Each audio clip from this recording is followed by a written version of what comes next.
I live. What part? Down in like Daytona area. Okay. I was just in Palm Beach. I went skydiving out there last week. Nice.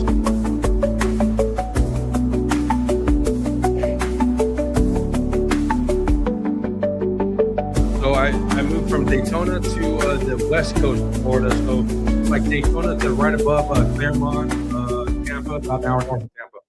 Nice.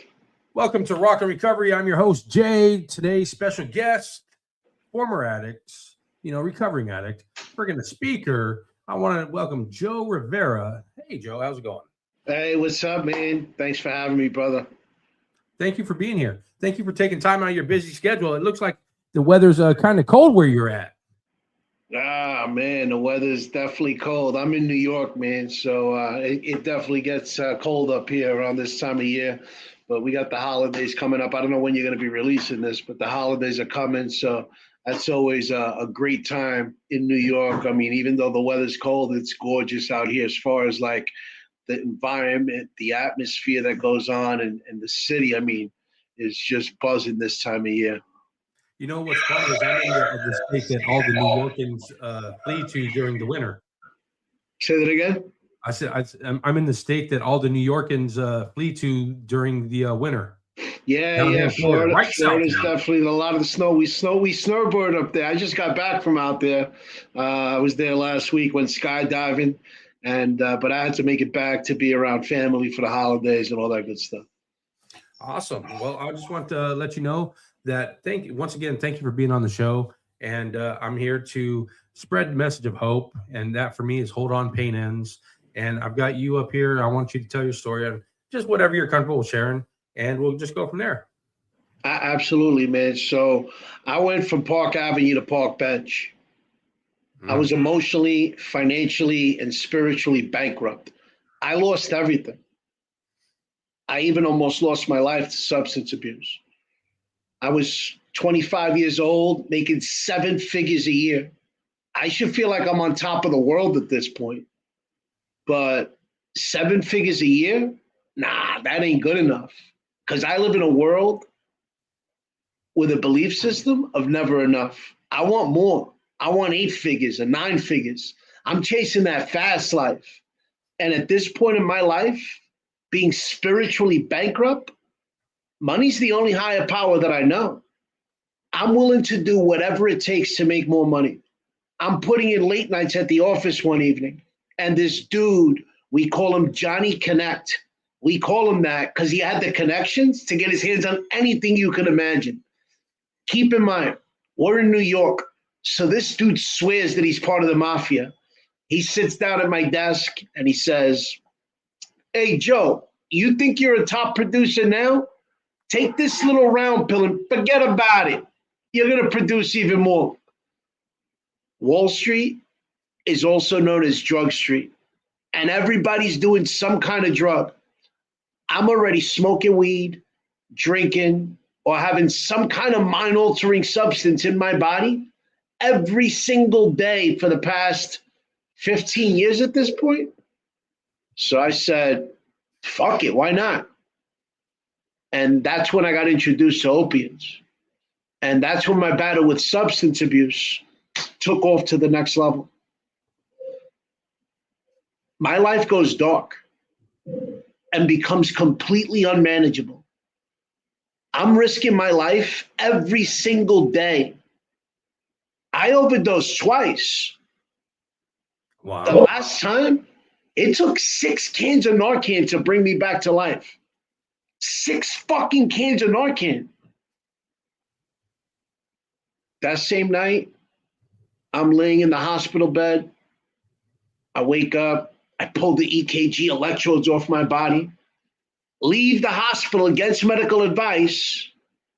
And then when I get outside, it's the middle of winter. I'm in a hospital gown, shivering, looking like a crackhead like Pookie from New Jack City because of all the opiates that were being taken out of my system. And the first thing that I do, I go call the dealer again to go get high. a week or two later, my sister invited me for an event, and I had zero intention on going to some motivational event to hear some rah-rah bullshit. It was the last thing on my mind. But something inside of me pulled me to go. And at that event, I don't remember exactly what it was, but something cracked open. I looked at my sister, she looked at me, and we both started crying. I mean, she knew exactly what I was going to say. And then the words came out. The words my family was waiting to hear for over a decade. I said, I don't want to do this anymore, sis. I'm a shell of my true self. I'm tired of writing my obituary. I want to begin creating my legacy.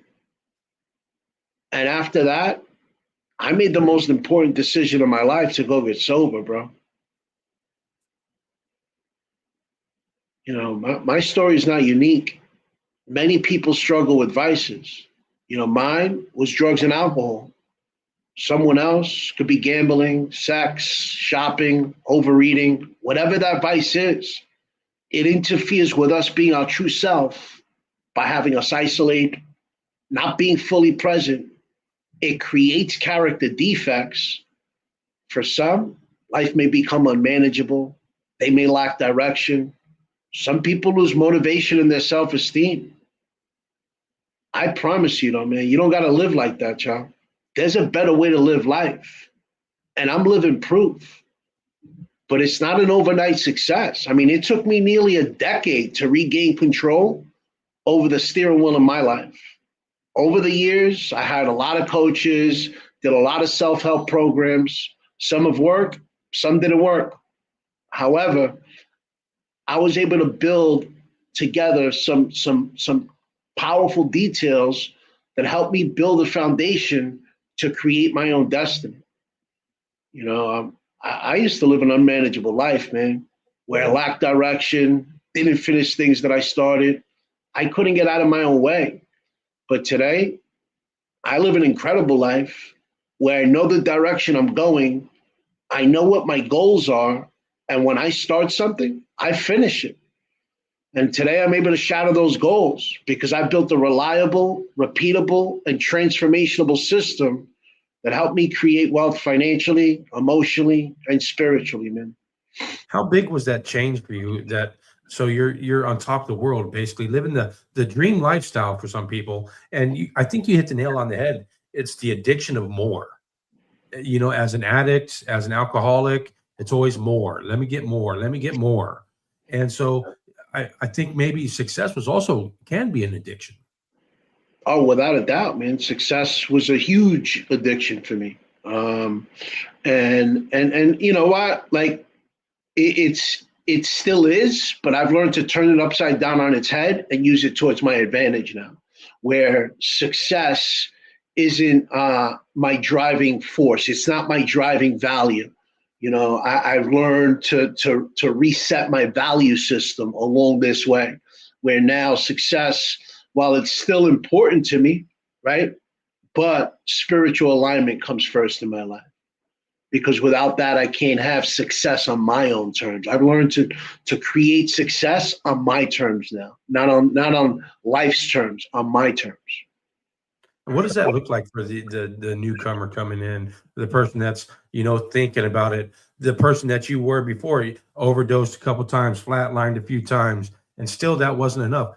What was that transformational change, that aha moment for you?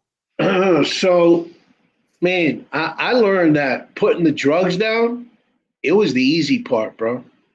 I had to start learning to work on myself, right? But first things first, I had to learn to be able to drop my ego and ask for help. Because, man, I remember walking into that rehab, staring at the ceilings, feeling like the walls were closing in on me. I didn't want to ask anybody for help.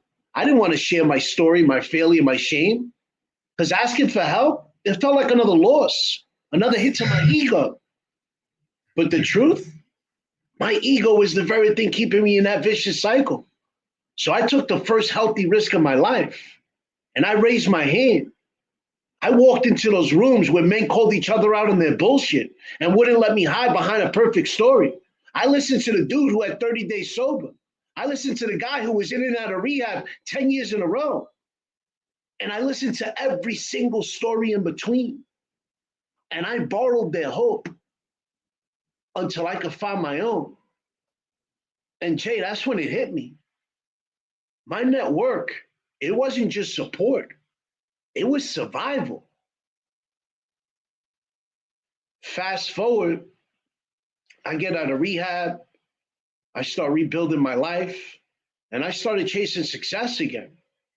I built my business back up, started stacking wins, and guess what happens?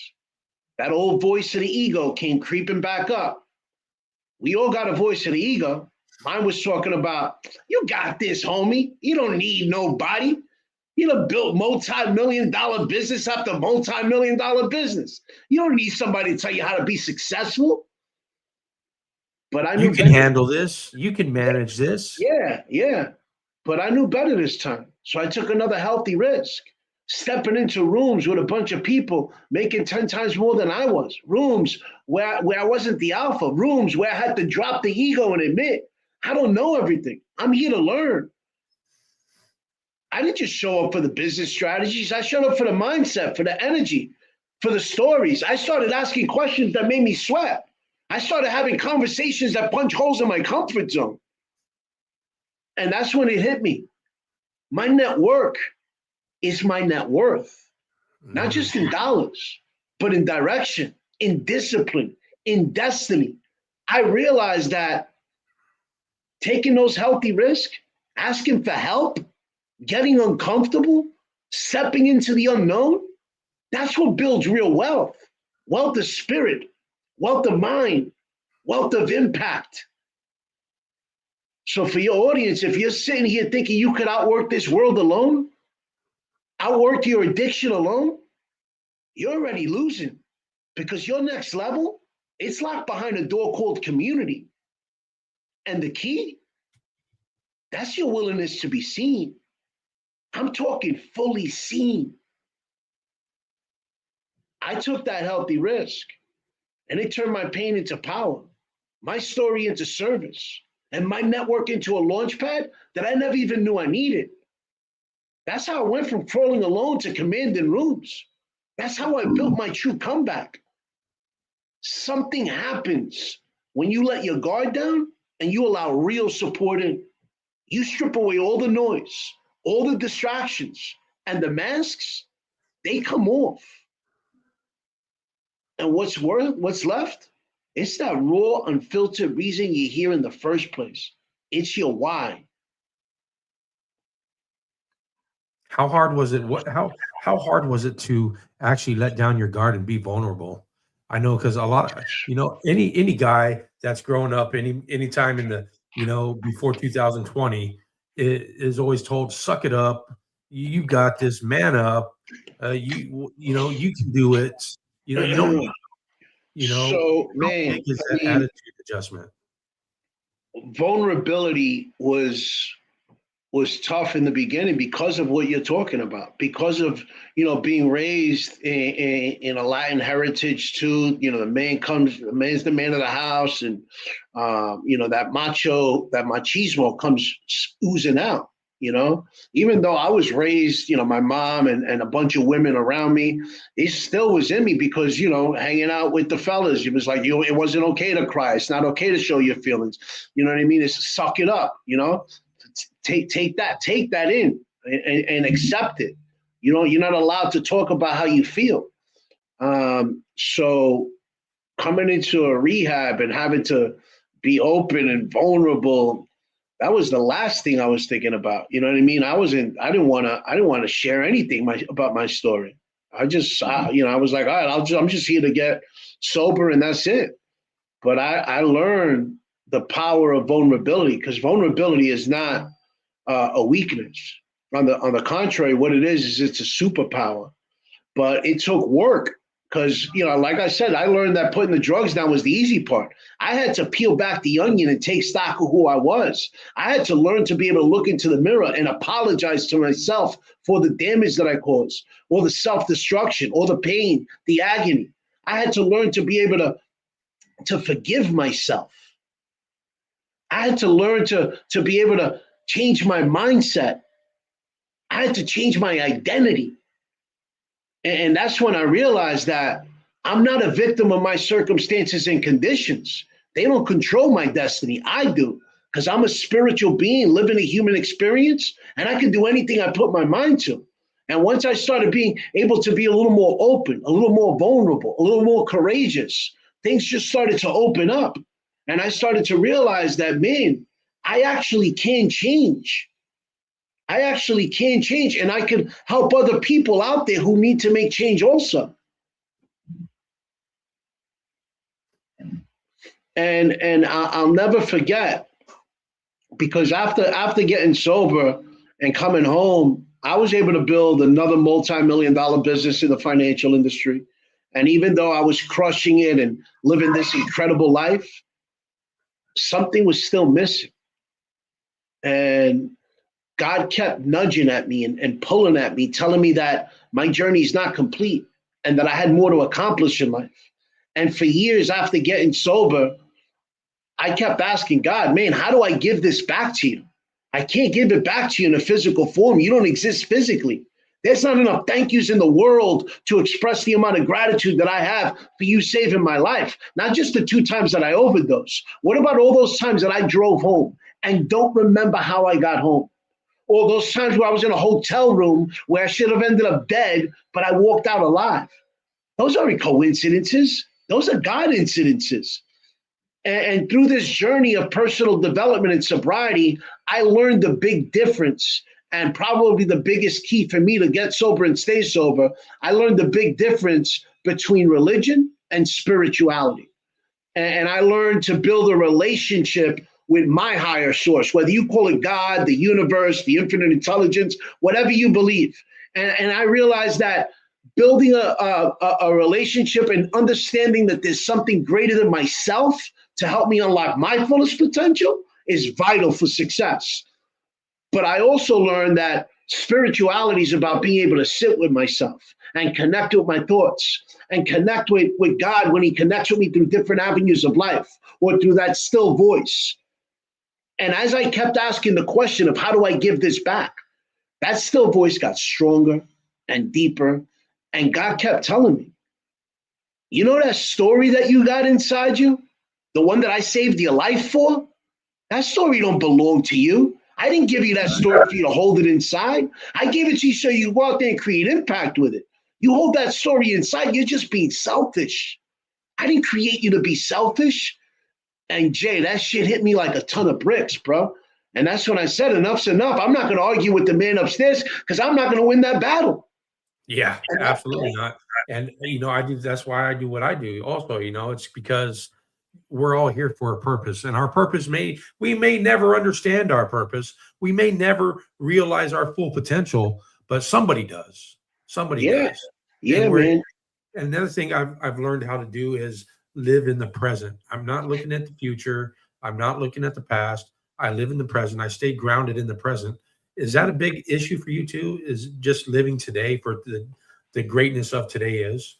So that I feel like that's such a loaded question, though, right? Because I agree with you. It's important to stay present, and to focus on today, and not focus on your past. Because man, your past don't define you. It doesn't make you who you are. Your past you could utilize or use in the future, but it doesn't make you who you are. So I definitely am, and I keep my gratitude in staying in the present. But Right. I'm also a big believer on visualizing and manifesting the future. I take so that's why what I meant when I said it's kind of loaded, because I'm very focused driven on what I'm doing today, but I'm also very focused driven on what my goals are for my future and what my future is going to look like. Yeah, And I absolutely agree with you because doesn't say we set ourselves up for today for the best possible tomorrow. yeah, absolutely, absolutely, man.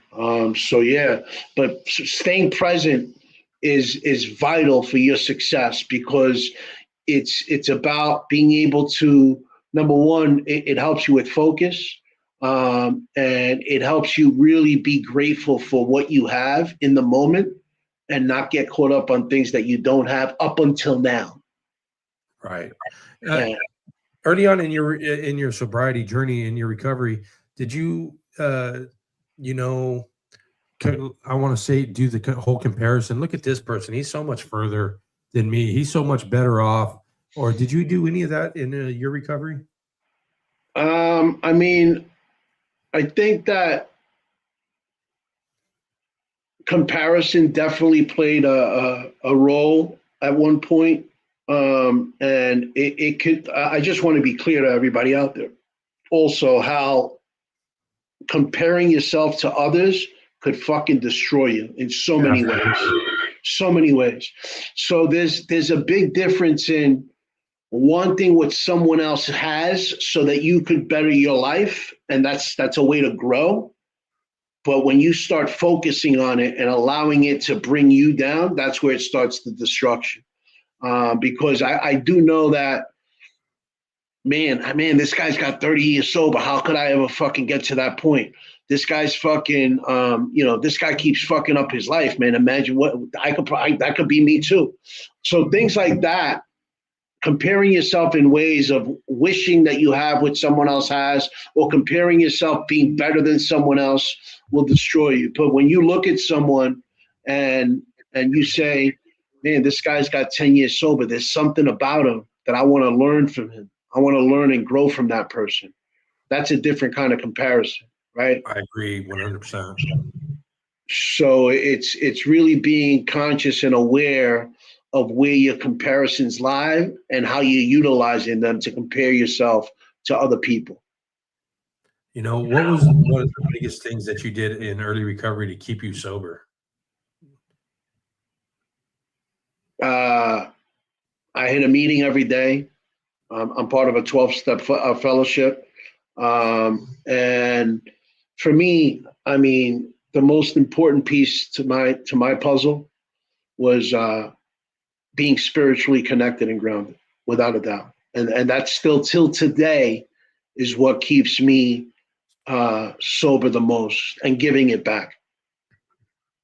And what does giving back look like to you? I mean, I know what I do is could be considered giving back, but are you active in your community or do you go to your church and give back? What do you do to give back? Yeah, I mean that's a great question, and it's so important. I mean, giving back could be in so many different aspects, right? I mean, so because like I was sharing with you when God told me this is my story, God also said to me, go be of service in whatever way it is, whether it's holding a door open, saying God bless you, giving a donation, getting somebody to a meeting, helping someone get through step work, helping someone transform their life. Going to a church and making sure that you're giving back to your community in some way, shape, or form. I'm in the process of creating a fund which is called the Break the Chain Fund, and it's going to be a fund for people, individuals, and families who suffer with the chain of addiction in their family bloodline. And so there's so many different ways that someone can give back to a community, to their church, you can be donating your time, being of service with your time, going to a children's hospital and donating your time there, going to a food pantry, donating your time there, going to a soup kitchen, donating your time there. So whatever way you could find to give back is vital, because let me tell you something, there's no drug, no alcohol will ever give me that euphoric feeling that I get when I'm able to empower someone to transform their life in some way, shape, or form. And there's so many different ways of being able to give back and be able to help others. And just finding that way of being of service that suits you is so important for your soul, for your recovery, and for your life. So, did you ever in your recovery journey get triggered and almost relapse? I mean, I'd be lying if I said that no, that I'm perfect. I think that triggers and temptations come up every day of our life. How'd you You know, manage that? this thing of recovery, it ain't a straight line to fucking success. There's No. bumps in the road. You got to be able to maneuver through those bumps in the road, and that's where the growth is. That's where the magic is. So the way I lean in to those challenging times of maybe a trigger or temptation. Number one, prayer and my relationship with God is what gets me through anything, right? Um, but also having people that I could talk to, having people that could lift my spirit, and making that's a big piece, right? Is surrounding yourself with people who will elevate you. People you want to be around other people who are also not doing drugs and alcohol. Because if you surround yourself with a bunch of fucking idiots who are bringing their life down, guess what? Your life's going to be brought down also. If you surround yourself with people who elevate you, then your life gets elevated. We are who we surround ourselves with. So the people I surround myself with aren't people who are drinking and drugging anymore. Right.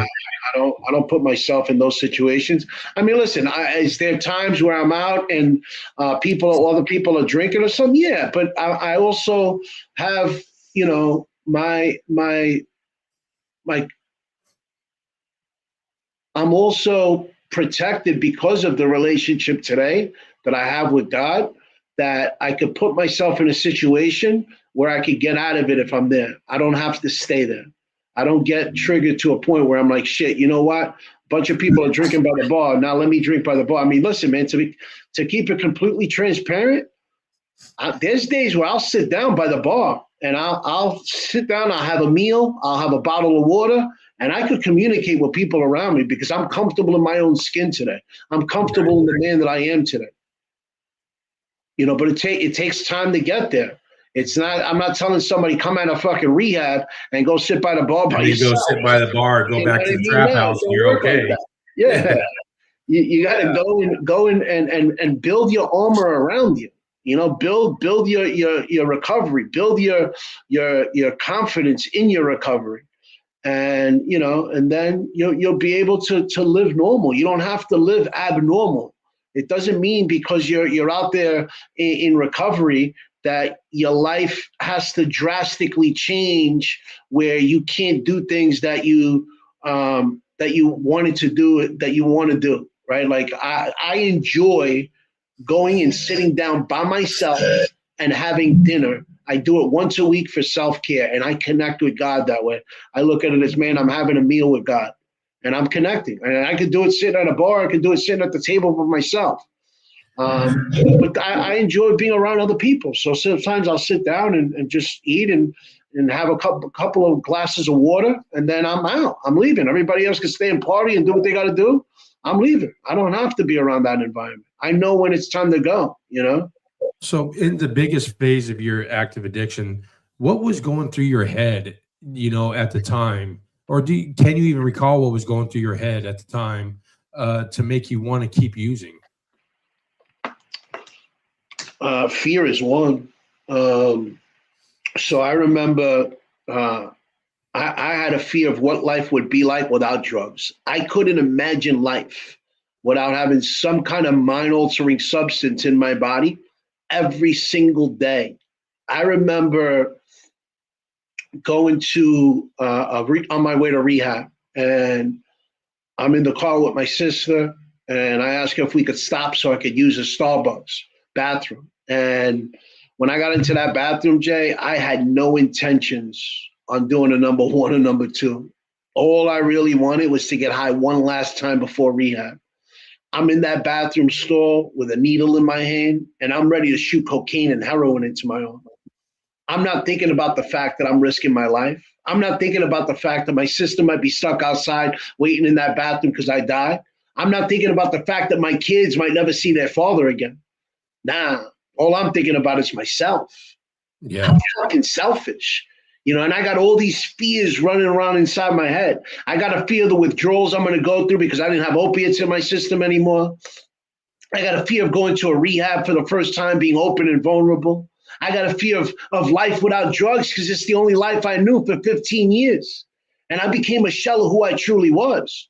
All these fears caused was self-doubt, worry, imposter syndrome, lack of direction. And, that's what it did. It caused all these character defects inside my body and inside my mind. Because at the end of the day, man, it ain't about the drugs and alcohol. It's about me. I was the fucking problem. You know what I mean? The drugs and alcohol, like I mentioned earlier, that was the easy part to let go. I had to learn to change, who I am. I had to really learn to change my thought patterns. I had to completely have a paradigm shift in order for me to come back and get sober. Without that, there's no way. Without changing up here, it wasn't going to happen, and it all was based up here. It was the story I was fucking telling myself, because the story we tell ourselves is the story that we create for our life. And that's the life we live. And I was living that fucked up life, that vicious cycle for years and years and years, because I was trying to do the same thing over and over again, expecting a different result. The fucking definition of insanity. Insanity. That's crazy that we put ourselves through all that trauma, that continued trauma. Do you regret anything in the past? I love that question, man. I love it. Because I'll tell you my answer. There's one thing. I did 20 years in prison. I did 30 years as an active addict. They don't put nice people in prison. Let's just go there. So I was a very not nice person. Yeah. And so the only thing that I truly regret through all that is that I wasn't there for my kids when they needed me. Yeah. So I get asked this question a lot, and I don't have regrets. And let me elaborate on that, right? I mean, first of all, in the beginning, I had a shitload of fun. It was some of the best years of my life. It was fun until it wasn't fun anymore. And number two is I don't look at the past and have regret, because I actually say thank you to substance abuse for making me the man that I am today.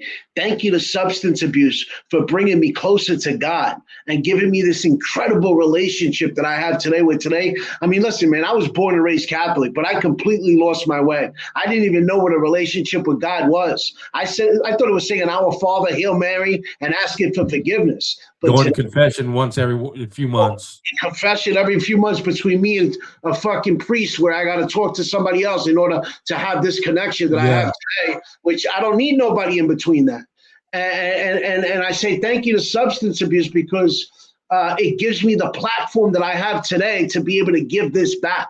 So I say thank you to substance abuse for giving me the strength and character that I have today, for giving me the ability to be able to transform people's lives. Because without going through what I went through, I wouldn't be where I am today. My life would look completely different if I didn't go through what I went through. And thank God I don't look like what I went through. You know what I mean? But man, I feel like I was giving back an extra 20 fucking years of my life by getting sober. So no, fuck no, man. I don't have zero regrets for it. I mean, if I could go back and tell myself, my younger self 25 years ago, I tell them, don't ever give up on yourself. Don't ever give up on yourself. That's a good one.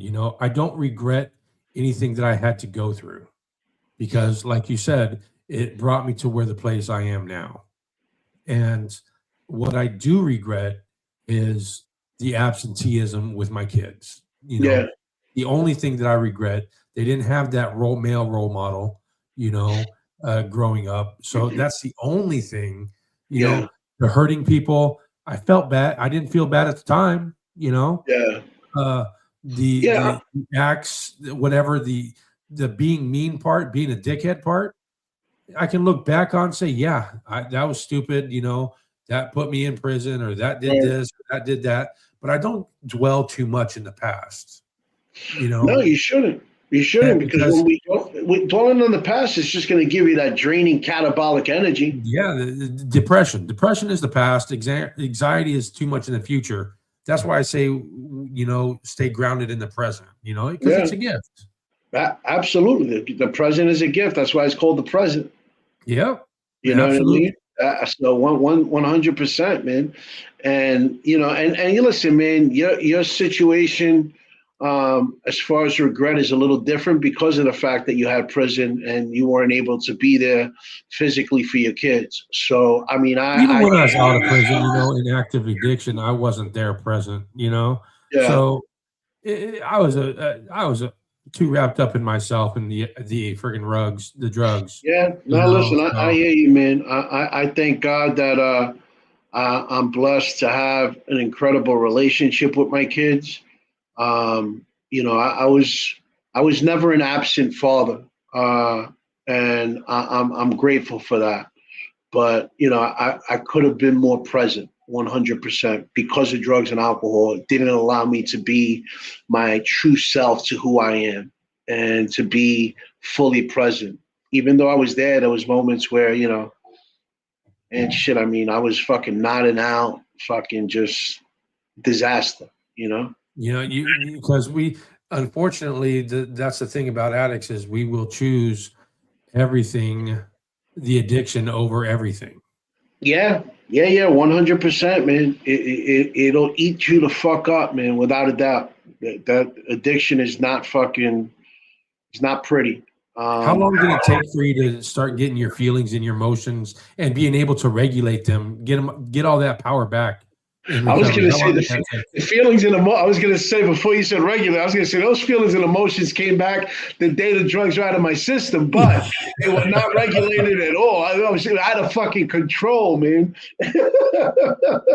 They suck, don't they? Being able to feel shit again. Yeah, I mean, what I'm the fuck grateful is for it this now, real but feeling at the here, at the right? time, that shit sucks. Yeah. It sure does, man. Um, I mean, it took years of practice, because repetition is the mother of skill, right? And it took practice and constant reps to learn how to regulate my emotions, because even not just like as far as like the crying shit, because my I was there was times right after I was crying like a bitch. I mean, my mom passed a year before I got sober. Me and my mom were super close, so I didn't learn how to grieve till after getting sober, right? And you know there was anger that I had built up too, that I had to learn how to control, and realize, until I could control my emotions and really learn how to regulate them, I'm not being a real man, because I'm not able to be fully present. I'm not able to be the best Letting version of somebody else myself if control my you still. my emotions aren't controlled, and still live in that king baby syndrome. You know, for me, my recovery it was a little bit different. The reason I got sober and in recovery was because I was married and she also suffered from addiction and depression, bouts of depression, manic depressive. I had to Mm. find her hanging in my closet. So, You found I what? had I didn't hear that last part. I found her hanging in my closet. Holy shit! My condolences. That's rough, man. So that really pissed me off. I will say I was angry at myself, at her, at God. I was angry at everything. And I was still in active addiction at the time. Mm. And that was my last day that I ever used. Well, the night before, I think, was the last day that I ever used. That was the Right. last because yeah, I could have easily forgot. I could blast myself off to the moon. I was part of that high speed chicken feed methamphetamine cruise You know, I could easily blast myself off to the moon and not feel a damn thing Yeah. and forget everything. And I would have had to stay on that moon basically to never remember anything again Yeah. or get clean and sober and in recovery. Is And is that what your poison was, methamphetamines? yeah, Yeah. Yeah. yeah. It was not only that, it was I think I got addicted to the game, Yeah. you know, because I could do without the drug, honestly, but it was the game. It was the power plays, everything involved in it, the logistics of everything, the making it, the selling it, the using it, all the processes of it. Right now, man. That's the part I was addicted to. Yeah. Yeah. I could relate to that. You know, I could definitely relate to that. I mean, I was just addicted. You're right. The whole shebang. Yeah. You know what got me. You know what I mean? Except for waiting for the deal, I hated that fucking. Man, I was that dude, and I used to. I'll be there in 20 minutes. 4 hours later, yeah, I'll be there in 10 more minutes. I'm cruising down your block right now. You know, you might get to the shit sometime by nighttime. Shit. It was fucking torture, man. Waiting. I always had like 5 different ones on deck just for that reason. And they call all at the same time, like within 10 minutes of each other. Yeah, they all still had you fucking wait, man. Yeah, every single one of them. Unbelievable. You know, one thing, even in my active addiction, you know, if somebody told me, because I also collected, you know, that's how I got started off in the whole business, is collecting stuff for other people. And the one thing that I did do throughout my entire addiction, if you said you were done with it, if you said you were done, I would make sure you were done. You know, I would make sure you got cut off from everybody I knew, myself. I'd make sure you couldn't get it in that town if you said, Jay, I want to quit. And so I don't know if that's a redeeming factor of me or not. I don't think it is, but you know, hey, if you're going to say you're done, I'm not going to help you. You know, that was just me. I was just, you know, fucking, you know, I hate to say it sometimes, but drug addicts, dealers, anybody that deals in addiction and with people are probably some of the most generous people. They can be the most evil people. I'm not saying that they're all good. You've got terrible ones that will use you and take you for everything you're worth and leave you laying in the gutter afterwards. Absolutely. But for the most part, a lot of us are the most generous and caring individuals because we know what you're suffering, because we're suffering too. Yeah, 100%.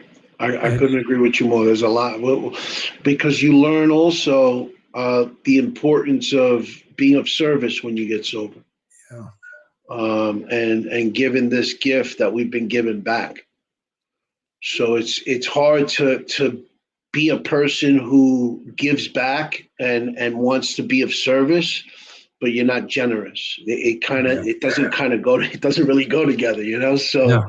I think that generosity gets built within when you start doing the work and the work that it takes to stay sober. And listen, whether you're part of a 12-step program or not, I think that giving back feeds the soul, especially when you're sober. I'm a grateful recovering addict and child of God, so I believe in Celebrate Recovery because I do, you know, celebrate recovery, you know, because that is what really saved my life. Yes, yeah, man. That's it's important. It is, and for all those that are listening, that people that are in chats and whatever, what would you say to them if they're struggling right now? Oh man, I don't want to sound like a broken record, but don't try to do it alone. You don't have to. Get help.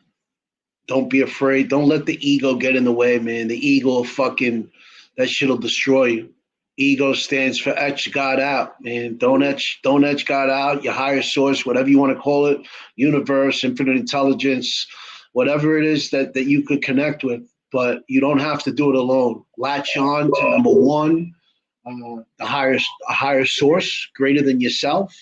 to help you get through this difficult time and to help you overcome these struggles, but also lean into a network and get somebody out there, because you'll be so surprised how many people out there want to help if you're struggling. There's so many people out there, man. I mean, reach out to Jay, reach out to me, there's so many out there, so many people around the world that you could reach out to get the help you need. The excuse of I didn't have help is not an excuse at all, because there's unlimited amount of resources out there to get help from. And how does somebody get a hold of you, Joe?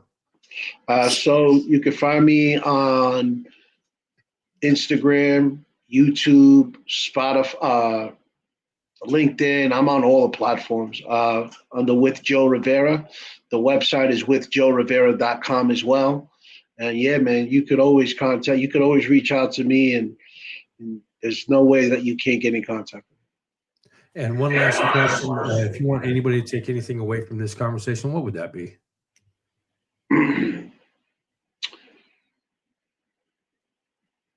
Again, don't want to sound like a broken record, but believe in something greater than yourself.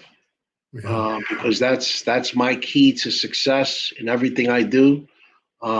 It's a recipe for being able to take your life to the next level. And it's a simple recipe. It's just believe in something greater than yourself. God, the universe, the infinite intelligence.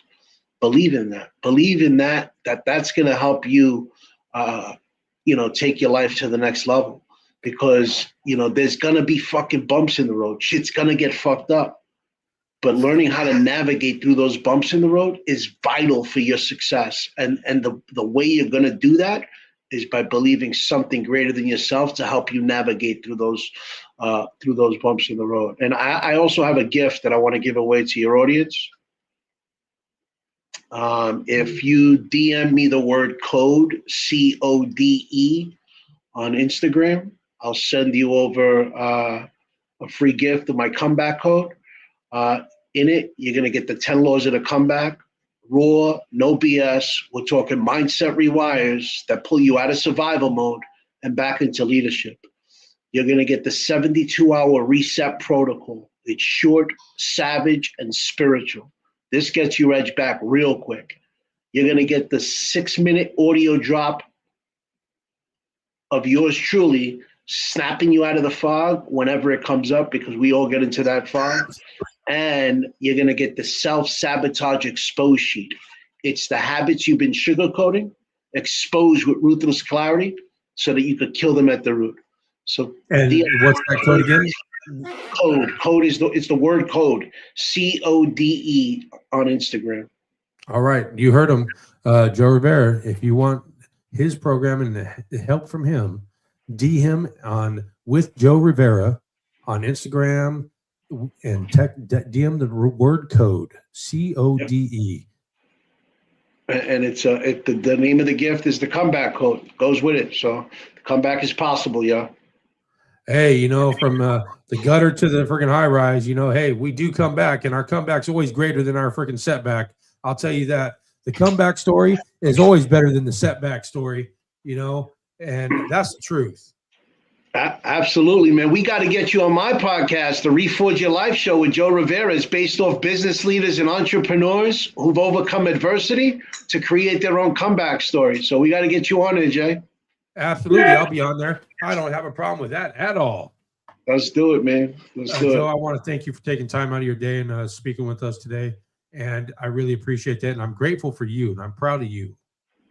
And I'm grateful for you, and I'm grateful to be able to have shared this platform that you have here. And man, I got to just tell you that I love what you're doing out there, man, because there's a big need for it.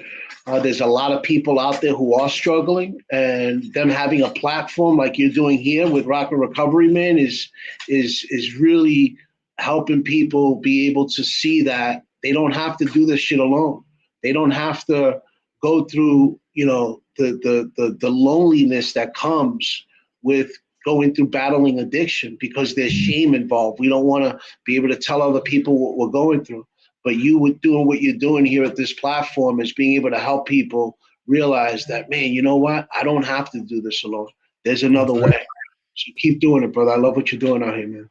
I appreciate that immensely. And with that, Keep rocking your recovery out there. I'm Jay. This is Joe. We love you. You're worth it, and you are enough. Just know that you are enough. You can do it too.